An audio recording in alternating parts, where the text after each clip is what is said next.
O século cambalache que diría Gardel facía o paso do Ecuador tras medio século de guerras. Os anos 50 comezan cos mundiais de Brasil. A morte de Eva Perón en 1952 e un ano despois o primeiro intento do galego Fidel de chimpar a Batista. Foron 3 acontecementos próximos a milleiros de galegos que se viran na circunstancia de emigrar, de colaborar despois na construción dos países de acollida e de retornar finalmente con novos sinais de identidade. A modernización de Galicia a comezos do século XX nunca se entendería sen as achegas dos indianos, e a proliferación de bares con nomes de capitais europeas nos anos 60 tampouco. O malo e o bo da emigración segue sendo obxeto de debate, aínda que coincidamos en que as músicas que trouxeron puxéronnos a bailar. Todo comezou cunha certa finura e rematou no que rematou, na electropachangali. Aínda que toda a historia ten uns antecedentes, unha marcha atrás. E foi nesa marcha atrás cando as orquestras galegas foron as mellores e máis internacionais. Cando viaxaron por medio mundo e cando resolvían con elegancia nos escenarios máis variados. Tanto se falamos de gastar pista como de bailar o chic to chic. El sabor de tu boca fresca quiero llevar en la memoria. É a banda sonora de Emigración. É unha música de ida e volta. Primeiro foron as habaneras. Logo, pois chegarían os boleros, os cha-cha-chás. Mais adiante, por exemplo, dende Venezuela chegaron os vallenatos. Dende México as populares rancheras, esas mexicanadas que sempre nos gustaron moitísimo. Todo isto debemos yo, en algunha medida, a emigración, porque con esos barcos que traían a xente a Vigo e a Coruña chegaban tamén estas músicas.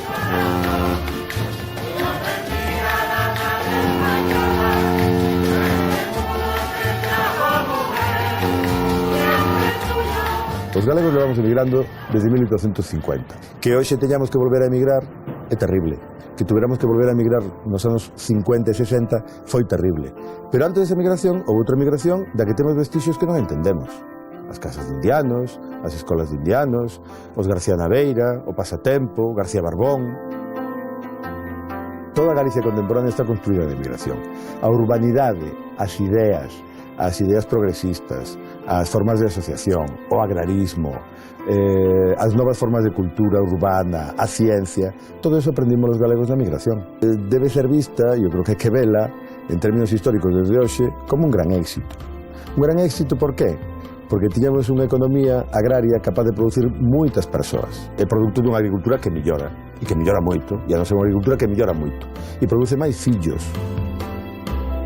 Non é unha fuxida, non é unha resignación. Resignarse é quedarse, e non moverse, e non buscar saída. E os galegos, a nosa historia é justamente a contraria, non? A emigración é unha forma de loita, e das máis duras que podemos imaginar. O sea, a emigración é o camiño dos conquistadores, dos exploradores, mellor dito, non dos conquistadores. Que os galegos nunca conquistaron nada, pero exploraron moito, non?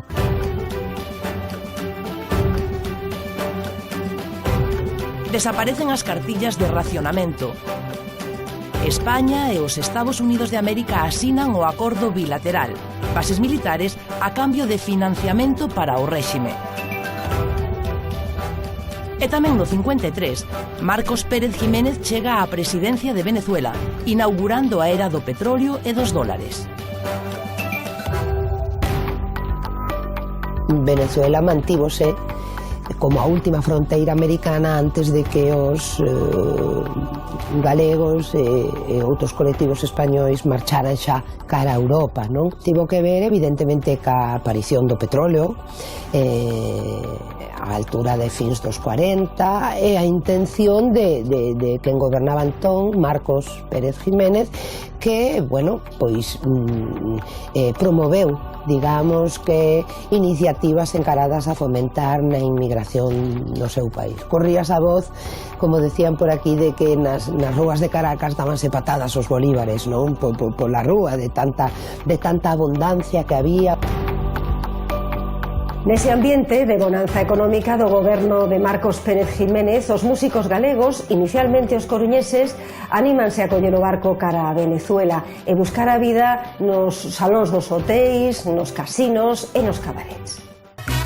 Yo quiero que tú vengas a bailar en la arena, por la mala o por la buena. Yo quiero que te pongas... No 54 os satélites actuaban no Casco Alfonso, nos Xardíns, polo verán, chega un empresario venezolano, un galego de Venezuela, que os leva a crealo. A viaxe tivo unha repercusión moi grande na prensa da CO, chega a Venezuela e fracasa.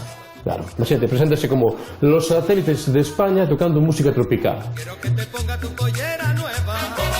A música tropical aquí non conocíamos, entonces eles chegaron ainda encima, vamos a Venezuela, ali tócase moita música tropical, e procuraron tocar levar temas de alguna música tropical, pero claro, aquí facíamos o ridículo tocando aquela música.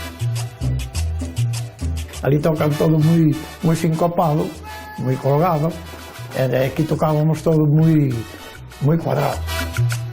E había dos orquestas que marcaban en definitiva o panorama un pouco o que era a tendencia. Os populares e recordados Villos Caracas Boys e tamén os melódicos do mestre Capriles. Neste caldo de cultivo, a verdade é que os satélites atoparon a posibilidade de aprender dos millores. Ali estaba Celia Cruz, ca Sonora Matancera, ali estaba Machito, ali estaba Porfe Jiménez, todo, o mejorcito que había en toda Latinoamérica estaba ali. Eu escoitaba, despois chegaba a casa, practicaba aqueles ritmos que había escoitado antes que se me olvidaran, porque claro, ali che daba tempo a escribirlos. Mentres Álvaro Pita Alvarito e Pucho Boedo, os dous cantantes, quedan en Venezuela, o resto da orquesta volta a Galicia aos 4 meses coa lección ben aprendida. A partir desa viaxe de los satélites a Venezuela, a música das verbenas galegas comezaría a soar algo diferente. 1, 2, 3, 4, 5, 6, 7, 8...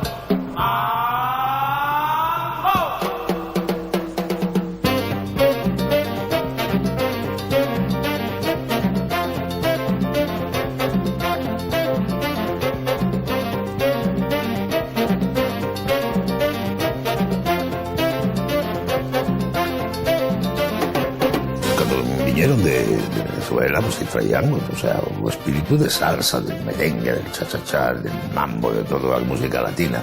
Era una delicia, era rompedores, rachaban con la pana cuando sonaban aquellos metales. Así que, moito antes de que en Nova York xurdira a palabra salsa, pois en Galicia xa había un son determinado que era que chegou grazas ao satélite.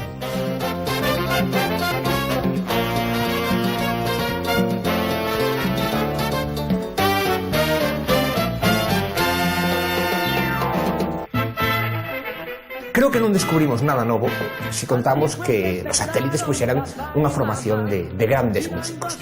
Como non recordar, por exemplo, a Celso Béjar ou a familia do Sidor.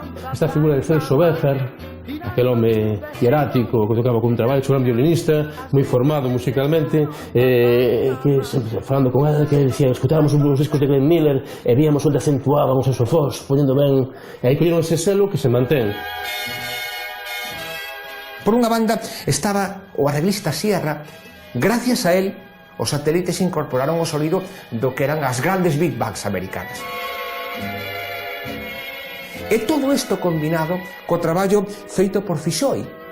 Incorporou esta formación o talento, o estilo, un pouco ese rexistro que tiñan as grandes bandas.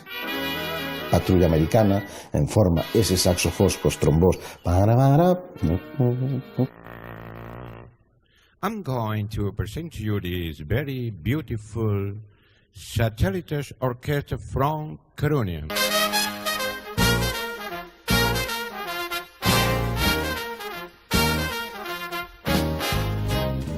Ao marchar Sierra da orquesta, entrou Fixoi, que foi cando entrei eu. Aí, esa é a segunda fase da orquesta. Se decide facer música de Glenn Miller, pero a aumentar máis o repertorio para facer a xente bailar. Pepe era un arranxista de moito talento, era un home cunha capacidade rítmica típica dos caribeños, que podría ser un herdeiro de Villos Caracas Boys, e que ademais estaba traballando en Venezuela nas orquestas punteiras e sabía como funcionaba todo o mundo da música dende as grabacións de discos e demais. Trouxe moito repertorio de avillos, moito repertorio de melódicos. E ese repertorio daquela non o tiñen as orquestas, porque para conseguir un disco dese tiña que enviarse un familiar que estuvese en Venezuela. Os satélites sempre tiveron os mellores cantantes, pero digamos que hai un home que o que para todos é o dos satélites. O dos satélites é Sito Sedes. Sito Sedes foi a voz daqueles discos dos anos 70. El viviu toda esa época na que os satélites eran un grupo con disco, que era un grupo mediático. Papá e mamá, Papelito Blanco, Salve Sabrosa, e despois máis boleros como Que pasa entre los dos. Esos foron un éxito seguro. O Chinito, bueno, foi unha maravilla. Eu nunca me pensei eso, Eu entraba nunha cafetería, había aquelas rocolas que había que meter 10 pesetas. Eu, cando iba a tomar un café, estaba ali sentado, e empezaba a sonar, e sonaba Papá e Mamá. Pero por que outra persona as metere? Pois eso me levantaba a mí, que me ponía moi nervioso. Pero decía a muller, pero ti como te levantas así? Pois non sei, dame rabia estar aí escoitando as miñas cancións. Eu non fui que meti o peso, joder, sabes? Non me gustaba. Repasando os censos das orquestras galegas dos anos 50 e 60, non parece difícil atopar preto de calquera vila ou calquera aldea un par de boas orquestras para as festas patronais. Claro que se quería contratar as mellores, había que viaxar ás cidades, sobre todo a Pontevedra e a Coruña. En Pontevedra estaba o Bar Gloria, depois en Ferrol o Negresco, en Coruña a Tacita de Oro. Bien, agora explícoche para que servían esos bares. As comisións de festas, non había teléfono, pero era moi difícil, non? Desplazáronse a Coruña. Entón, todas viñan a Tacita de Oro. O que levaba a orquesta, o portavoz, estaban todos ali, toda a mañá, sobre todo polas mañás. E viña unha comisión, falaban. Bueno, por digo que despois e tal. Viña outra comisión, outro presupuesto, que viñe, falaban. E depois o mío, pois viña, bueno, dentro de unha hora, volvían ao sitio e cerraban o trato. Na Coruña había muchísimas orquestas. Estaban os Trovadores, que era moi buena orquesta, estaba Finisterre, estaba a Orquesta Mayo, estaba a Orquesta Españán, estaba a Orquesta Radio, estaba a Orquesta Sintonía, tamén, pero todos de 12 para arriba, non grupos pequenos. En Pontevedra tamén había moi boas orquestas. Estaba a Florida, de Diosiño, collonista. Estaba a Montes, estaba o Chico de Jazz. Poceiro, o señor Don Benito, que le llamaban, era un maestro, el acordeón lo tocaba, que era una delicia. Pero Diosiño salía y abría el acordeón con aquel estilo, con aquella, y vendía de una manera que era tremendo. Ahora, como tocar, eran buenos los dos. Pero yo creo que el señor Poceiro le dio clases a Diosiño. En Vigo apareceu a Sintonía. Por primeiro estaba a Orquesta Radio, pero logo apareceu a Sintonía e apareceu un sello distinto. A primeira vez que a vi foi un 15 de agosto na Cañiza, que eu non sabía nin que orquesta era. Nos dieron un repaso, pero fino, Os satélites eran buenísimos, pero tocaban aquela música que non lles gustaba. Moi ben tocada, para nós sí, pero non lle gustaba a moita xente. Nosotros adaptábamos ao público. Os satélites teñan montaban aqueles números e xa lle podía dicir de misa que, como dice outro, se non che gusta, problema teu. Eran orquestas moi distintas. Satélites, pois, era unha orquesta que non facía concesións. En cambio, Sintonía de Vigo sí que era unha orquesta que se adaptaban un poquinho máis. Xa comezaban a chegar os novos aires da música pop, dos éxitos da canción melódica, entón eles non tiñan problema, adaptaban o seu repertorio. Fomos tocar avión unha vez e habían estado eles o día anterior os satélites. E, bueno, pedían unha jota. Unha muñeira, unha muñeira. E dixen eu ao señor, pero ustedes traen os satélites para atacar jotas e muñeiras. Xa por non decidir, bueno, ustedes traen cartos, pero de música a xente é moi ignorante.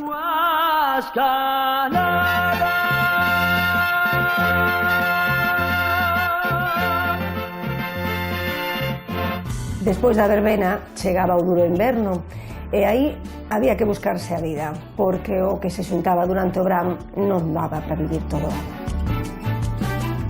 As salas de festa era o sustento, pobre pero sustento, desde o mes de outubro ao mes de abril, onde as orquestas traballaban.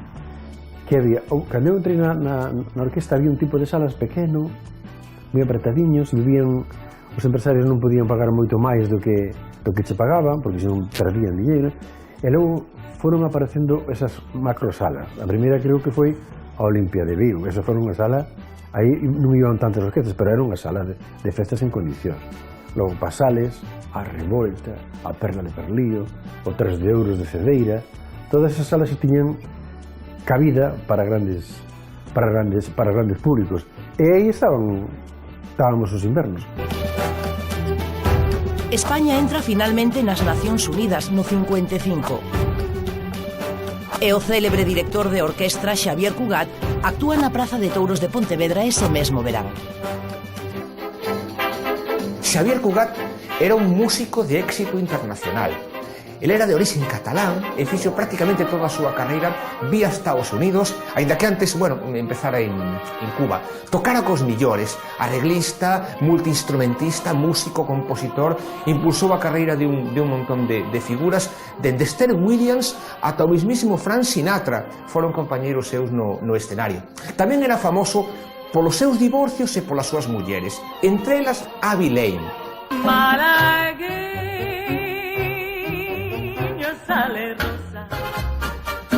Xavier Cugat estuvo, aparte que actuó y tal, y canciones toda de aquella época, y con Abelén o Abelane, para que nos entendamos todos, físicamente era una mujer de aquella época. Claro, antes, ahora gustan las mujeres más infinitas, porque ella, la mujer tenía que tener de todo lo que tiene que tener una mujer.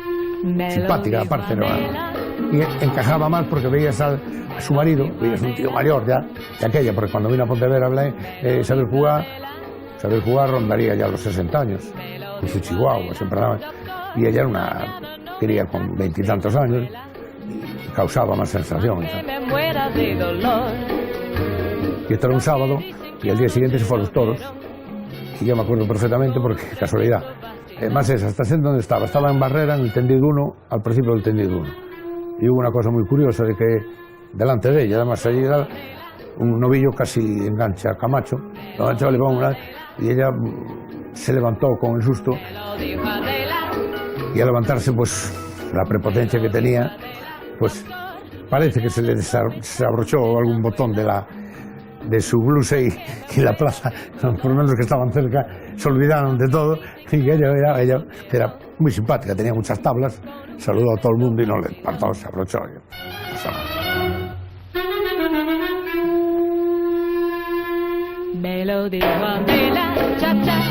Queremos pensar que na Galicia daquela época non era nada habitual ver mulleres nas orquestras fora dos moi exclusivos ambientes dos cabarets.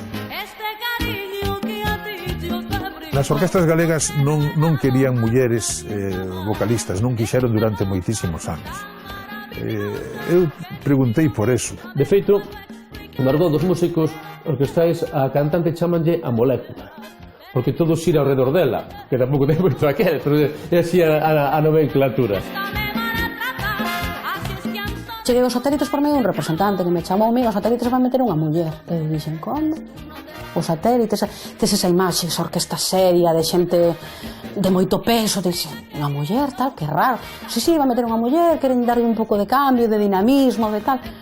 E ala aparecín no ensaio na Coruña, casi morro cando cheguei ali. Todo o mundo sentado ali no ensaio, unha seriedade, unha cousa, aos 20 anos, así, ai, mi má, que fago eu aquí? Pero nada, provei unha canción, o típico, cantei, eu cheguei ali, cantei, Entonces chamaronme fora, os 4 ou 5 que eran os que dirixían un pouco co carro. Interesache?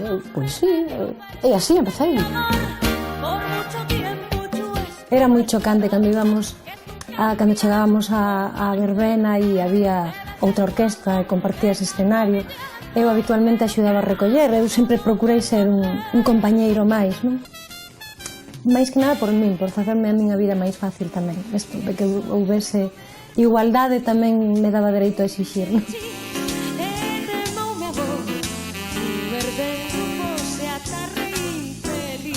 E recordo un día recollendo unha mangueira destas de sonido que tiven que ir desenchufala a metade da outra orquestra e todos o que escoitei naqueles 5 metros se yo conto meu pai non me deixa volver. Ese típico tópico muller orquesta minifalda, bus problemas, sabes?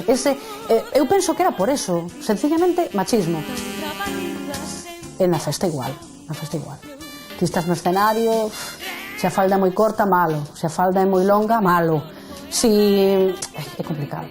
Eu dixen ti, sal no meu escote, chea de vergoña desaparecí. Isto de meter unha muller no grupo era un pouco como medo de desfacelo o grupo, só pasaba e comentábano. Metechedes unha muller, eso non dura nin 2 días. Había unha cousa así.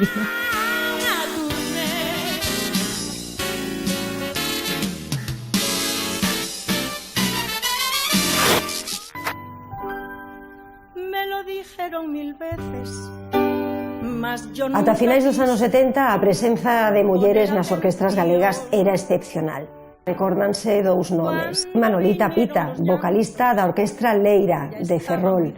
Pero o caso máis recordado é o de Finita Gai, de Tabeallo, preto da Coruña.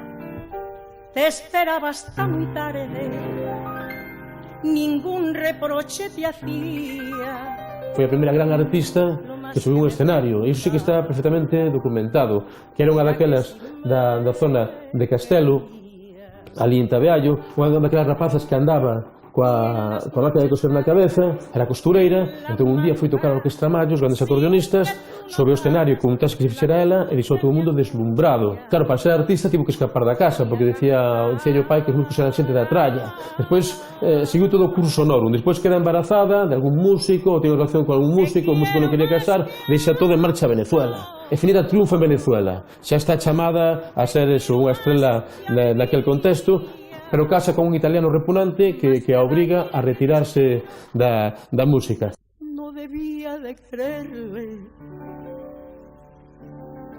y sin embargo le quiero. Ata que por fin morre o home e con todo aforrado en Venezuela e moitos anos de traballo volve e monta unha sala de festas, a Martela. Mais hoxe de amores como andamos, Finita? Bueno, vouche dicir unha cousa. O meu gran amor é a música. Pero se encontrarase un Tarzán como ti, o mellor dicíalle...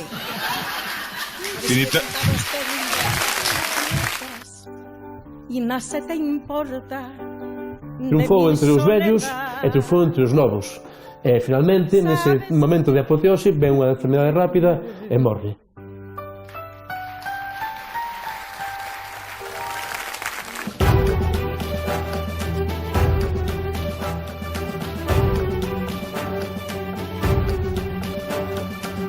O que iba a Alemania iba a traballar arreo unha cantidade de horas donde ademais non se permitía perder ni un solo minuto. Emigración está intervenida, digamos, non? Intervenida pola creación desde 1956 do Instituto Español de Emigración, que no caso europeo, ademais, firma unha serie de tratados bilaterais con determinados países de Europa que en ese momento demandan inmigrantes, non? O régimen necesitaba divisas como fora. Tiña unha economía autárquica, pero que non funcionaba, foi un fracaso absoluto, non? E o régimen encontrou unha vía en canalizar o que xa existía, non? Que eran correntes migratorias.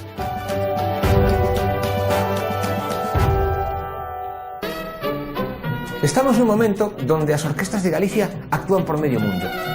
Se establece iso que se chama un circuito máis ou menos estable de inverno, que leva a que actúen pois dende lugares fríos como Helsinki ou como Oslo, pasando por Xapón ata a calidez de lugares como Marruecos ou como Rabat. Los españoles, los celtas, los magos de España son nomes de algunhas destas orquestas que gravaron discos e que chegaron a tocar e a triunfar en lugares que por aquela época realmente poderíamos calificar de lugares exóticos. O panorama musical coruñés nos anos 50 era extraordinario, con esas grandes orquestras, os trovadores, os satélites, e con estes grupos como os Tamara e o caso dos españoles, ese grupo que recorreu toda Europa e que chegou a tocar, xa sabes, e triunfar en Xapón e compartir escenario con Louis Armstrong, algo absolutamente fascinante. Chegar ao Teatro Colón, porque se viñeron de fora, eran 5 cada un co seu coche, non me podo dicir a marca, eran coches destos grandes, non sei se era Mercedes, e cada un co seu coche ali aparcado, unha expectación tremenda. Hay que matrimoniarse, dejarse de tonterías. Entre toda esta constelación de orquestas galegas que triunfaban e que rulaban polo mundo adiante, hai que facer parada e fonda nun personaxe peculiar. Manolo Mirás, cunha vida irrepetible, que andivo polos lugares máis impensables do mundo. El era peculiar e a súa maneira de comportarse tamén. Eu de Manolo Mirás, mi irmán soube por unha revista que chamaba La Naval, que había na Coruña, e que en esas referencias quedei fascinado e acudín ao seu libro, con título en 3 idiomas: Memorias controversivas de un músico trotamundos, Memory and Controversy, Memorus Casus Meus. Sufrirás pena, olvidar, y si te olvidan es peor. O libro chega ás miñas manos, eu che falaba do piso de estudantes que compartíamos en Santiago. Dous colegas meus, grandes amigos actualmente, facían filoloxía como min, e os tres pois compartíamos esta visión un pouquiño cáustica e un pouquiño ácrata da creación literaria, e estábamos dispostos a rirnos prácticamente do que caesen nas nosas mans. Son unhas memorias en varios pretendidos idiomas, entre eles o galego, o inglés, o francés, o italiano e o portugués, un pouco a consonte este home vai viaxando pois a distintos países, a Brasil, a Argentina, e fai gala dunha expresión idiomática que non ten precedente nas nosas letras. Un conxunto de historias entreveradas ademais cun estilo literario moi característico da época, moi de, se pode dicir así, moi de corintellado, de fotonovela, cunha expresión que quere ser culta pero que non dá a talla, claro, e entón se chega a un hibridismo absolutamente, como digo, absolutamente descoñecido nas nosas letras, non? Somos un pobo de artistas, esa é a clave. Entón falamos de un universo, de un magma brutal, no que todo está por contar, esta visión do artista máis próximo que ven do contexto rural e que de repente aparece nos grandes escenarios de Nova York, de Brasil ou de Venezuela con naturalidade pasmosa, é un caso que se repite constantemente. Un golpe de Estado pon fin á ditadura de Marcos Pérez Jiménez en Venezuela. Fidel Castro derroca o réxime de Fulgencio Batista en Cuba no 59. E los Tamara gravan o primeiro tema en galego, Galicia Terra Nosa.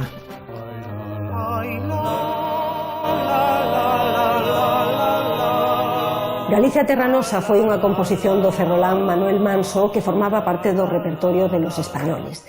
Este grupo e Los Tamara coincidiron actuando no Casino de Montré e Prudencio Romo pediulle a Los Españoles permiso para gravar esa canción.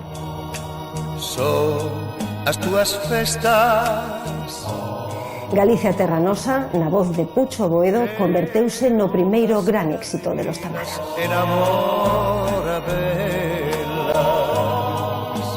Vimos os españoles que viñan de de Ámsterdam, e viñeron a tocar a Montreux. Entón nos fomos a velos. Entón tamén lle pedimos a partitura. Nos deron a partitura e ao chegar a Madrid a gravamos.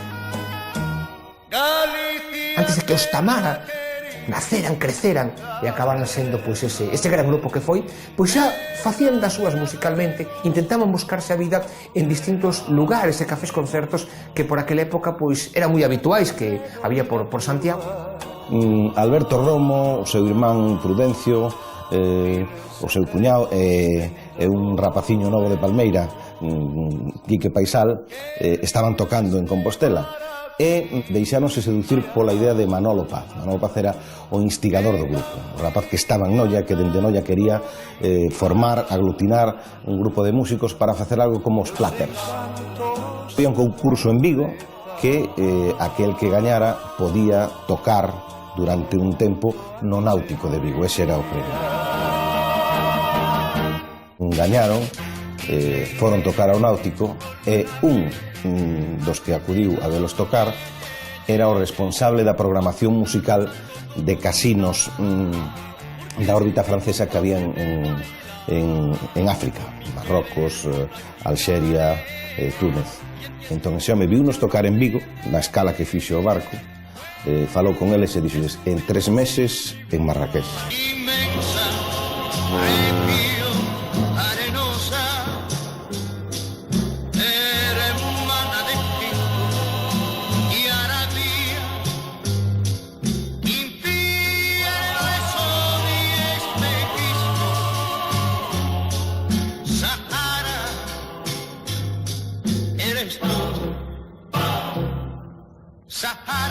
Estamos falando nunha época en que había franceses buscando esa vida por ali, había, era África, a parte norte de África era un devir constante de xente e sobre todo nestas zonas de influencia francófona, pois había moita actividade. Aquel primeiro percorrido polo norte de África permite aos Tamara crecer musicalmente.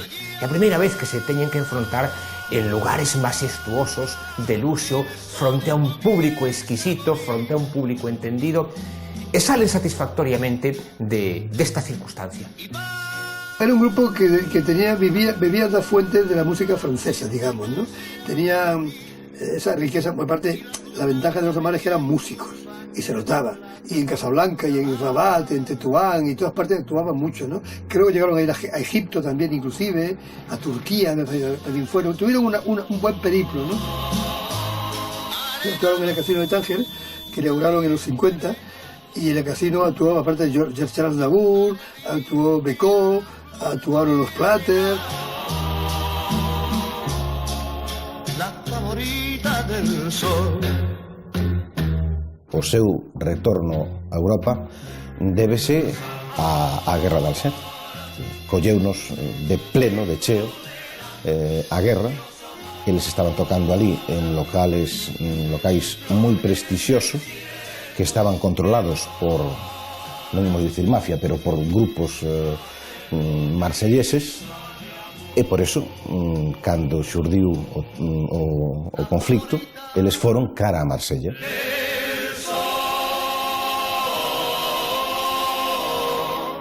Xa en Marsella, a los Tamara saelles un contrato moi importante para actuar como orquestra estable no Olimpia de París. E precisamente nese momento, Germán Olariaga, o cantante, decide abandonar a formación.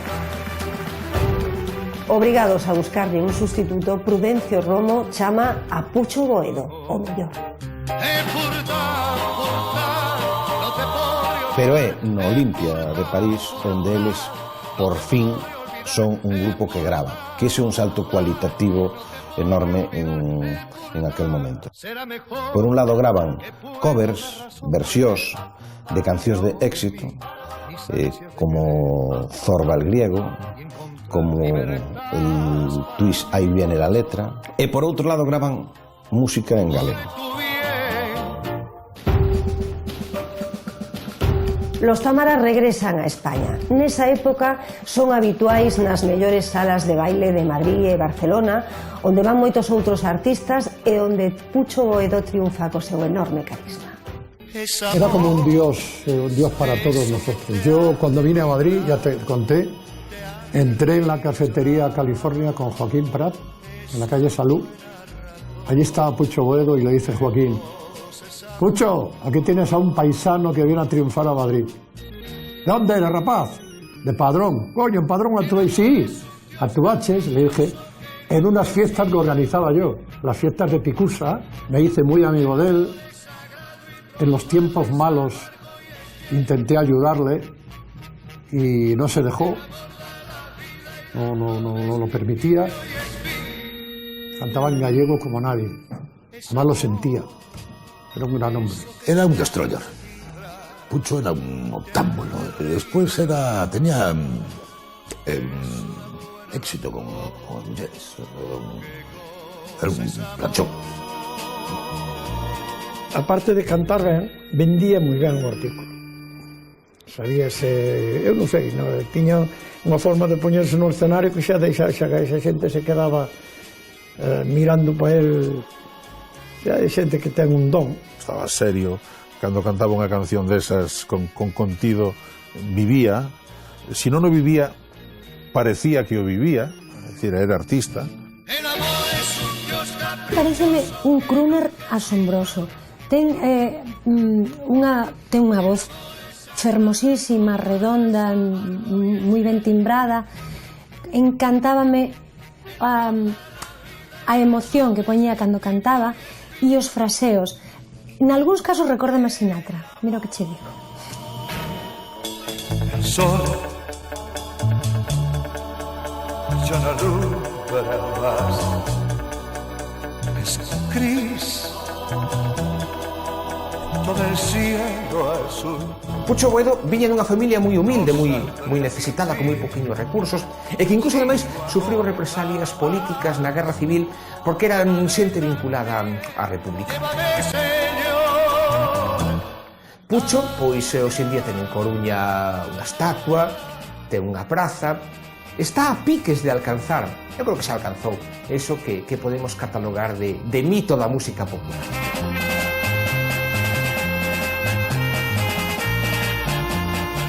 Na Coruña era unha persona moi querida, era un tipo que tampouco se daba importancia, andaba pola calle Real, andaba polo Virloc, andaba polo Ventorrillo, non era unha persona querida, Tiña un carácter así serio, pero a súa xente da Coruña era moi coruñesa. Xente da súa quinta, da Coruña, independentemente do status social ou contexto, todos afirman ter coñecido a Pucho Boedo persoalmente e que era o seu amigo, sí, Puchiño, non sei que, dentro dos ambientes tabernarios que me prestan tanto, ambientes mesmo moi conservadores. Nos últimos anos da súa vida, Pucho Boedo padeceu unha grave enfermidade que o mantivo alonxado dos escenarios. A Pucho Boedo fixeronlle soadas homenaxes. E un mes antes de morrer, quixo actuar en directo na televisión de Galicia. ¿Quién fue el pintor que unió con su pincel? Pucho Boedo, primeiro que dixo foi: estando vos vou, pero ten que ser cantando en directo. Dixo, eu non vou facer parodias a ningún lado, eu nunca me dediquei a eso. Pucho fixo un esforzo moi grande e non durou moito, porque Pucho morreu un mes e pico despois. É dicir, estaba cantando un home que estaba nas últimas, pero tiña unha forza tan grande interior, tiña tantas ganas de cantar aquelas cancións galegas. Fixadevos ben se lembrades aquela grabación cando canta o texto de Curros, o sapo, velle o sapo, con que forza, digo, sapo, cro, cro. Provedo bello, os anos cantado, ergueuse da pedra e o pau rectado, virou para os teos, co puño pechado, e cara os tauzales, Rosemando marrechou Canta, sapo, canta, ti eu somos dous. O sapo coía, repuxo, tra, tra. Tra, tra.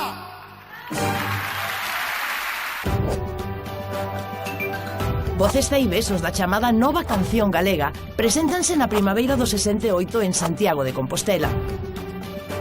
No mesmo ano, Celso Emilio Ferreiro publica en Venezuela Viaxe ao País dos Ananos, con gran polémica entre a comunidade galega de Caracas. E 5 anos despois, en 1973, Ana Quiro grava Galicia Terra Meiga, o primeiro himno que lle adica a emigración.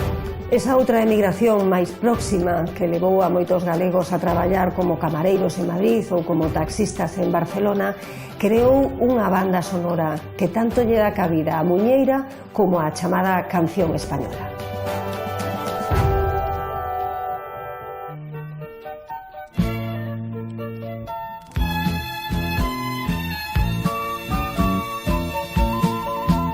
Foi no 1890 cando en negra noite con gran temporal. Eu chego a Barcelona cando xa Ana Quiro é unha artista coñecida, representar a España nos festivais de Malta e de outros países, estiveron nun festival en Tenerife, estiveron no festival de Benidorm, tiveron moitas zonas cancións. Había unha que decía, en Málaga hai que tener un apartamento.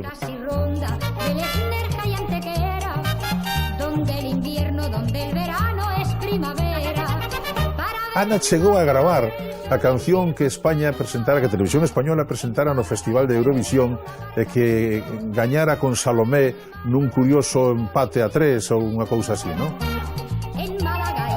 Ana Quiro nace na Castañeda, en Arzúa, e con 9 meses vaise co seu pai para Pineda de Mar, que está perto de Barcelona. Cando se convirte en cantante, le gustaballe moito cantar, eso que traballara nun taller, bueno, fixera moitos traballos, pois se pensa nun nome que a vincule con Galicia. E Quiroga parecía un apelido moi galego, que o é, e que podía pois facerlle pensar a xente tal. Entón ponse Ana María Quiroga. Nunha viaxe que foi a Galicia para cantar como cantante, digamos, de estilo xeral, no? Estilo pop ou de estilo, chámalle como queiras, coñece o mestre Manuel Muñiz. Manuel Muñiz, que era, para isto era un home que tiña unha visión moi especial das cousas, decátase de que en Ana Quiro había un artista para Galicia e para o galego. Ofrecelle gravar a canción Galicia Terra Meiga, que era unha versión dun tema popular que se cantaba aquí, pero que el lle poñe unha letra moi boa para os emigrantes, porque todos nos emocionábamos moito, non? Cando nos falaban da terra propia. Quero che cantar Galicia, quero che cantar Galicia. Un inmenso repertorio de inspiración popular, máis ou menos galego, é o que conforman ese tándem de Manolo Muñiz como compositor e de Ana Quiro como cantante. E semella, todo hai que dicilo, que aquí, nesta carreira, sempre primou máis o que era a cantidade en detrimento da calidade. Ana, como era unha migrante real que sofrira todo eso, pois empezou primeiro a viaxar a América. As presentacións de Ana Quiro no Club Deportivo Español, que se chamaba así, pero estaba dirixido por Francisco Ríos Seoane, de Ordes, os milleiros e milleiros de persoas da orixe galega que se xuntaron para ver a Ana Quiro foi terrible. Ana comentounos moitas veces que ia para lá cargada con maletas cheas de cassettes, non de discos, de cassettes, porque ese era público de cassette. E por que a quería a emigración? Porque se sentía identificada con ela. Porque Ana, as cousas que cantaba eran clarísimas. Non queremos emigrar, Galicia é a nosa terra, viva Galicia, etcétera, etcétera. Que ti que vas a facer? Pois claro que sí, verdad que sí. Cada momento que pasa, Galicia quero che máis. Quixera morrer en ela como morreron meus pais.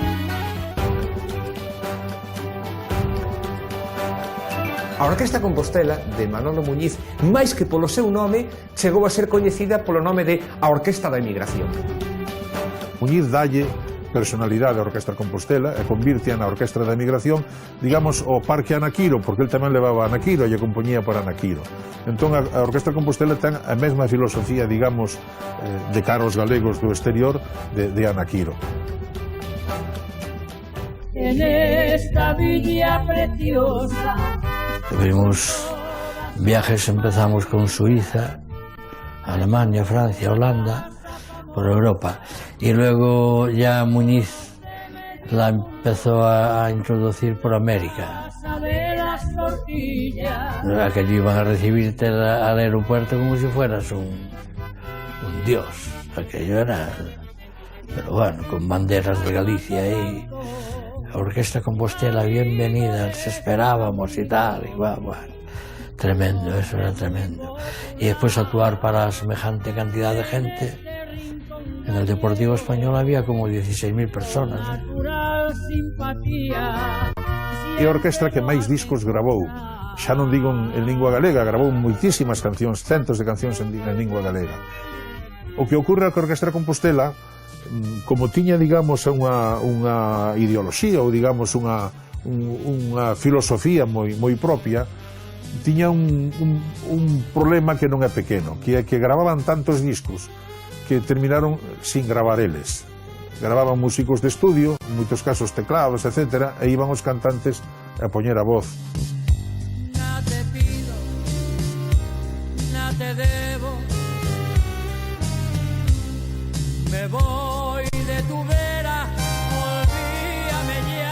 O único inevitable era evidentemente o seu cantante Miguel Torres. 30 anos, 3 décadas como voz da Orquesta Compostela. El non é galego, el era do Bierzo, e traballou como mineiro. En un momento determinado, pois, recibe unha oferta para ser cantante dunha orquesta de Negreira, e abandona as profundidades da mina para subirse ao escenario donde aí sigue. Mi padre era maderista y barrenista, y ya empecé primeramente de vagonero, después de picador, y luego ya me metí con mi padre de barrenista.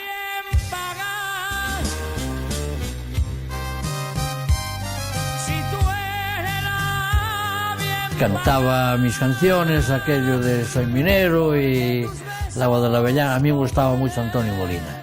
Siempre fui un admirador de Antonio Molina porque tenía arte puro. Despois de máis de 30 anos na Orquesta Compostela, Miguelito se resiste a cortar a coleta e decide continuar en activo. Lo pasaba mal, sin la música. Incluso íbamos a verbenas, mi mujer y yo íbamos a mirar alguna verbena, y yo tenía que marchar, ¿no? Porque no aguantaba y era demasiada presión la que tenía. Leva xa 10 anos na Orquesta Poceiro e non sei se me fallan as estadísticas, pero creo que pode presumir de ser o cantante galego con máis anos ininterrumpidos en activo. Y ahí fue cuando me ficharon. Coño, pruebas un año, esa voz tiene que seguir para adelante, no puedes dejar esa voz ahí dormida, hay que explotarla y qué tal. Y ahí fui por un año y llevo... va para 10 años ahora. Miguel Torres, Miguelito, o Mineiro, el Tijeritas, é o último dunha estirpe que nos convidaba a bailar ben xuntiños, a facer o chic to chic, como din os especialistas en Gastar Pista. Bien pagado fuiste, mujer. Y así pasan los días y yo desesperado, y tú contestando, quizás.